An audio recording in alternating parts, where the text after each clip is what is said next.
Hello friend, आज की video में हम लोग IRB infrastructure developers limited stock के बारे में जानेंगे। इस कंपनी के बिजनेस को समझेंगे और यह भी जानेंगे कंपनी फंडामेंटली स्ट्रांग है या नहीं, और इसके साथ साथ यह भी जानेंगे कि क्या यह सही टाइम है इस स्टॉक को खरीदने का या नहीं। तो चलिए वीडियो शुरू करते हैं। इस शेयर का करंट प्राइस 67 रुपये 18 पैसा है। यह शेयर पिछले 1 सालों में 144% का रिटर्न दे चुका है, जबकि पिछले 5 सालों में 495% का रिटर्न दे चुका है। अब इस कंपनी के बिजनेस को समझते हैं। यह कंपनी रोड एंड हाईवेज बनाती है। रोड एंड हाईवेज बनाने के क्षेत्र में यह कंपनी इंडिया में सबसे आगे है और यह कंपनी PPP मॉडल पर काम करती है। PPP means public private partnership. Public means government and private means private constructor, और जो गवर्नमेंट एंड प्राइवेट कंस्ट्रक्टर मिलकर प्रोजेक्ट कंप्लीट करते हैं वह होता है पार्टनरशिप। और इसके अंदर ही हमारा BOT, EPC, TOT, HAM model आता है। कंपनी के पास 17 प्रोजेक्ट का पोर्टफोलियो है और 7 प्रोजेक्ट O&M के अंडर है, और यह कंपनी BOT मॉडल पर वर्क करती है। BOT मॉडल होता क्या है इसको समझते हैं।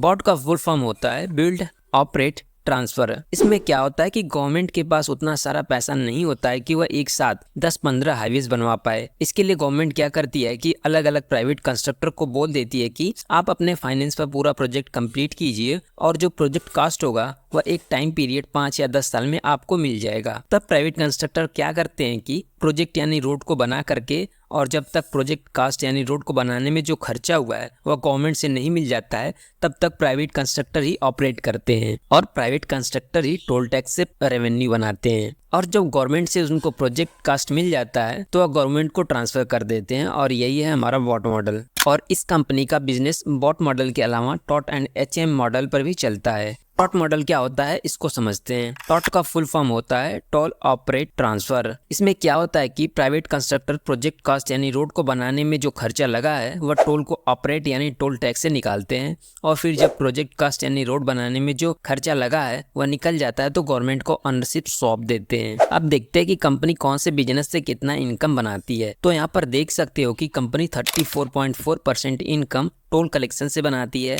और रोड कंस्ट्रक्शन से 65.6% इनकम बनाती है। अब कंपनी का ऑपरेटिंग प्रॉफिट का ब्रेकअप देखते हैं। ऑपरेटिंग प्रॉफिट मींस कंपनी अपने कोर बिजनेस से जो प्रॉफिट जनरेट करती है उसी को ऑपरेटिंग प्रॉफिट बोलते हैं। तो यहाँ पर कंपनी कंस्ट्रक्शन बिजनेस से 54.9% प्रॉफिट जनरेट करती है और BOT एंड TOT प्रोजेक्ट से 45.2% प्रॉफिट जनरेट करती है। और मैनेजमेंट की कमेंट्री के अकॉर्डिंग इस टाइम कंपनी का टोटल ऑर्डर बुक 35,000 करोड़ है, जो कि एक अच्छी बात है इस कंपनी के लिए। अब कंपनी के Q4 फाइनेंशियल रिजल्ट का हाईलाइट देखते हैं। कंपनी का टोटल इनकम 27.24% बढ़ा है, जो कि अच्छी बात है कंपनी के लिए। और कंपनी का ऑपरेटिंग प्रॉफिट 14.73% बढ़ा है, जो कि अच्छी बात है। और कंपनी का प्रॉफिट आफ्टर टैक्स 45.12% बढ़ा है, यानी कि कंपनी ने अच्छा प्रॉफिट बनाया है इस क्वार्टर। लेकिन यहाँ पर एक नेगेटिव पॉइंट देखने को मिल रहा है कि कंपनी का ऑपरेटिंग मार्जिन 9% से गिरा है। लेकिन अच्छी बात यह है कि 9% गिरने के बाद भी कंपनी का ऑपरेटिंग मार्जिन